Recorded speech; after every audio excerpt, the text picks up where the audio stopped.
आदाब, मैं हूं आपके साथ निखत अली। जरा सोचे, अगर कोई खिलाड़ी अपने देश के लिए 15 साल तक क्रिकेट खेले, अपने इस 15 साल के करियर में उसने सैकड़ों रन बनाए हो, एसेज जैसे सीरीज में शतक तक बनाए हो, फिर भी उसे ये महसूस हो कि मैं यहाँ का नहीं हूँ क्योंकि मैं एक मुस्लिम क्रिकेटर हूँ, तो आप बताइए, क्या सिर्फ खेल में अच्छा होना काफी है, या आज के दौर में आपके हुनर को भी आपका मजहब देखकर ही सराहाया जाएगा?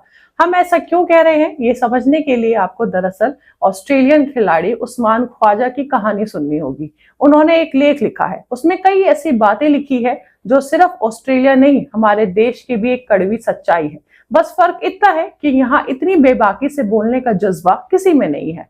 खैर, इस लेख में क्रिकेटर उस्मान ख्वाजा ने ऑस्ट्रेलिया में मुस्लिमों के साथ होने वाले जुल्म और भेदभाव पर खुलकर बात की है। उन्होंने खुलकर कहा है कि मुस्लिम क्रिकेटर होने के नाते उन्हें कई बार ऐसा लगा है कि वो यहाँ का हिस्सा ही नहीं है। लोगों ने एक वक्त के बाद तो उन्हें बल्लेबाज की तरह देखा ही नहीं, बल्कि सिर्फ एक मुसलमान की तरह देखा और अलग बर्ताव किया। ये सिर्फ क्रिकेटर की कहानी नहीं है, ये पहचान, धर्म, समाज और इंसानियत की कहानी है। और इस रिपोर्ट में हम ये भी समझेंगे इस पूरी कहानी का भारत से क्या जुड़ाव है। ऐसा कहिए कि आप खुद भी समझ जाएंगे। तो चलिए, उस्मान ख्वाजा ने जो कुछ लिखा है उसकी एक एक बात आपको बताते हैं, जिससे आप समझ सके कि एक शानदार क्रिकेटर होने के बाद भी उन्हें मुस्लिम पहचान की वजह से क्या क्या झेलना पड़ा, और क्रिकेटर उस्मान ख्वाजा ये तक कहने को क्यों मजबूर हो गए कि मैं नहीं चाहता कोई दूसरा मुस्लिम बच्चा क्रिकेट में ये सोचने में वक्त बर्बाद कर दे कि मैं यहाँ का हूं ही नहीं।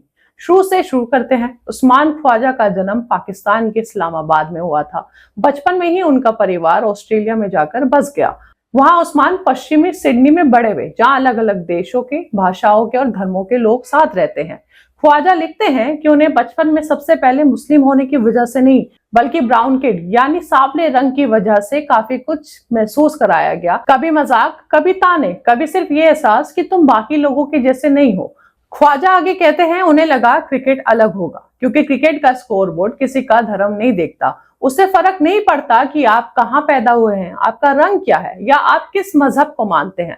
स्कोरबोर्ड सिर्फ रन गिनता है। इसलिए उन्होंने क्रिकेट के खेल को अपना करियर चुना, और इस तरह से उस्मान ख्वाजा 2011 में ऑस्ट्रेलिया की टेस्ट टीम के लिए खेलने वाले पहले मुस्लिम क्रिकेटर बने थे। इसलिए वो चर्चा में भी रहे। लेकिन ख्वाजा यहाँ दर्द बयान करते हुए ये भी लिखते हैं कि जैसे जैसे वो ऑस्ट्रेलियाई टीम का हिस्सा बने, उन्हें कई बार ये एहसास हुआ कि बाकी खिलाड़ी उन्हें एक तरह से नहीं देखते हैं। शायद किसी की नीयत गलत नहीं है, लेकिन जब पूरी टीम में आपके जैसे देखने वाला, आपके धर्म को मानने वाला कोई नहीं हो, तो अकेलेपन का एहसास अपने आप पैदा हो जाता है। ख्वाजा अपने लेख में लिखते हैं, बहुत गहरी बात लिखते हैं। उन्होंने कहा, डाइवर्सिटी दिखाना आसान है, लेकिन असली चुनौती किसी को ये महसूस कराना है कि ये सच में यहाँ का हिस्सा है। उस्मान ख्वाजा आगे एक ऐसी बात लिखते हैं जो आपको बहुत कुछ सोचने पर मजबूर कर देगी। ख्वाजा कहते हैं कि वक्त के साथ मुझे एक बदलाव महसूस हुआ। लोग मेरे क्रिकेट से ज्यादा मेरे धर्म पर ध्यान देने लगे। सालों तक ऑस्ट्रेलिया में लोग मेरी बल्लेबाजी की तकनीक पर बहस करते रहे हैं, मुझे ओपनिंग करनी चाहिए या नंबर 3 पर बल्लेबाजी करनी चाहिए। लेकिन ख्वाजा का कहना था, यही तो क्रिकेट है, मुझे इससे कोई दिक्कत नहीं है कि लोग मेरे बल्लेबाजी को लेकर अलग अलग राय रखें। लेकिन जिसने मुझे हैरान किया वो ये था कि कुछ लोगों ने मेरी बल्लेबाजी की बात करना ही छोड़ दिया। उस्मान ख्वाजा ने आगे कहा कि सबकी नजर में क्रिकेटर कहीं खो गया और सिर्फ उनका मजहब मुसलमान बच गया। अब जरा सोचिए, एक खिलाड़ी जिसने अपनी पूरी जिंदगी क्रिकेट को दे दी और जो ऑस्ट्रेलिया के लिए रन बना रहा था, जिसने टेस्ट मैचेस में सेंचुरी तक बनाई हो, लेकिन उसको अब क्रिकेटर की तरह नहीं, बल्कि सिर्फ एक मुसलमान की तरह देखा जाता है। और यही हमने भारत में भी देखा है। भारत भी इस तरह की घटनाओं से पूरी तरह अछूता नहीं रहा है। आपको याद हो, अगर साल 2021 में T20 विश्व कप में पाकिस्तान के खिलाफ भारत की हार के बाद तेज गेंदबाज मोहम्मद शमी सोशल मीडिया पर जबरदस्त ट्रोलिंग का शिकार हुए थे। आलोचना सिर्फ उनके प्रदर्शन तक सीमित नहीं रही थी, बल्कि लोगों ने उनकी मुस्लिम पहचान को लेकर भी आपत्तिजनक टिप्पणियां की थी। पूरे देश में इस पर बहस छिड़ गई थी, यहाँ तक कि विराट कोहली को सामने आकर कहना पड़ा कि किसी खिलाड़ी को उसके धर्म के आधार पर निशाना बनाना बेहद गलत और शर्मनाक है। खिलाड़ियों की पहचान खेल से ही होनी चाहिए, ना कि उनके मजहब से। और यही वजह है कि उस्मान ख्वाजा कहते हैं कि धीरे धीरे लोगों ने मेरी क्रिकेट से ज्यादा मेरे धर्म पर बात करनी, मेरे मजहब पर बात करनी शुरू कर दी। और उनकी ये बात सिर्फ ऑस्ट्रेलिया तक सीमित नहीं लगती, ये सवाल हर उस समाज के सामने खड़ा होता है जहां कभी कभी किसी खिलाड़ी की पहचान उसके खेल से ज्यादा उसके मजहब से जोड़कर देखी जाती है। उस्मान ख्वाजा सिर्फ क्रिकेट तक नहीं रुके, उन्होंने 2019 में न्यूजीलैंड के क्राइस्ट चर्च की मस्जिदों पर आतंकी हमले पर भी बात की और कहा इस हमले में पूरे मुद्दे को हमेशा के लिए बदल डाला।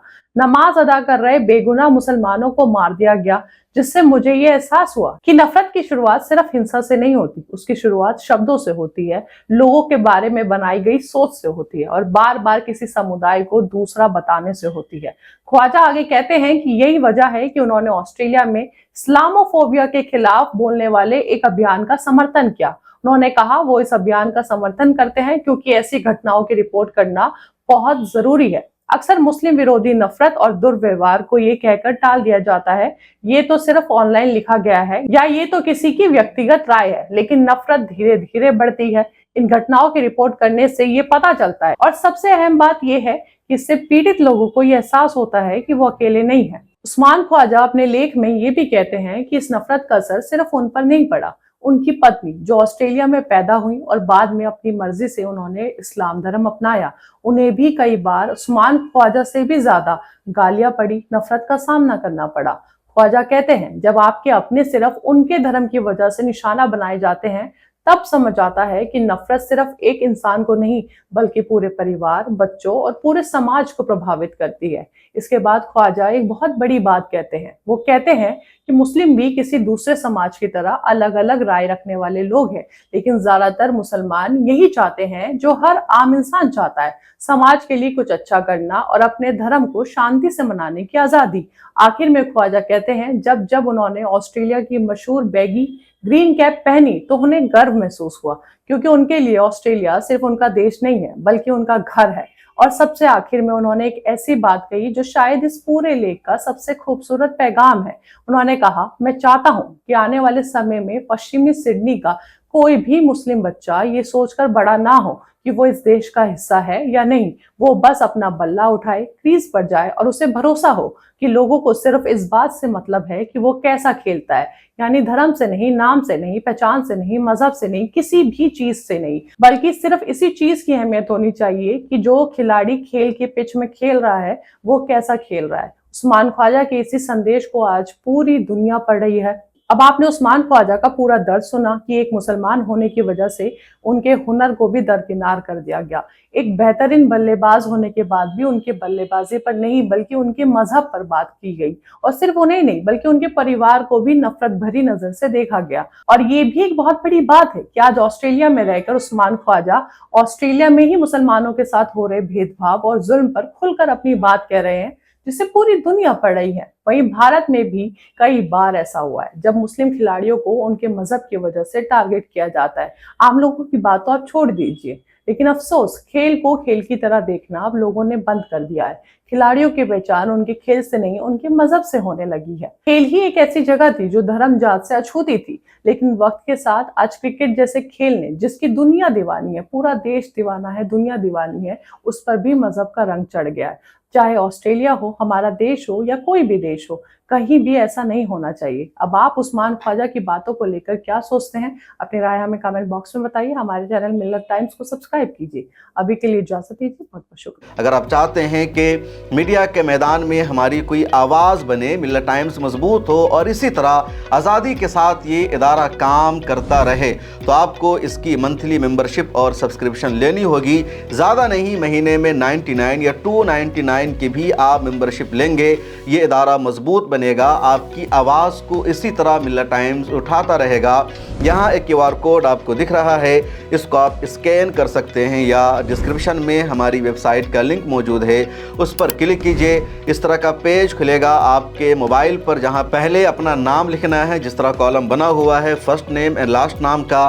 उसके बाद फ़ोन नंबर आपको लिखना है, उसके नीचे ईमेल ID आपको अपनी डालनी है, उसके नीचे आई डिक्लेयर लिखा हुआ है जहाँ आपको टिक कर देना है। नीचे आ जाएंगे, पे नाउ का बटन मौजूद है, जैसे ही आप क्लिक करेंगे UPI एप्लीकेशन खुल जाएगा, खा गूगल पे हो, फ़ोन पे हो, पेटीएम हो या कुछ और हो, और वहां से आगे जो पेमेंट का प्रोसेस है उसको कंप्लीट करना है। इस तरह आप मिल्लत टाइम्स के मेंबर और सब्सक्राइबर बन जाएंगे।